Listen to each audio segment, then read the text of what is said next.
Welcome back to the OFW Project. This is Michael, your host, and today we're going to be talking about how to make tomato sauce, which is used for pizza, pasta, caldereta, and other dishes. First, we have to have tomatoes, of course. It is ready for the picking if there are more reds than greens. You can use the small rounded ones, the long ones, and the bigger tomatoes. But first, let's put on some intro and don't forget to like and to sub to our YouTube channel, which is the OFW Project. So, see you later.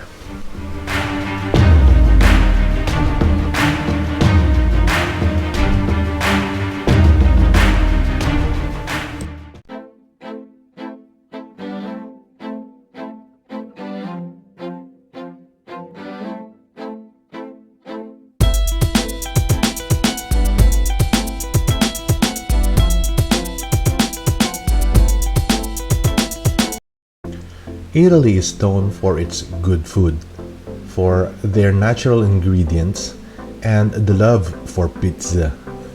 They have a saying, they eat to live, they live to eat.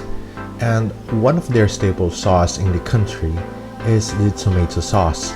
So let's find out how to make it.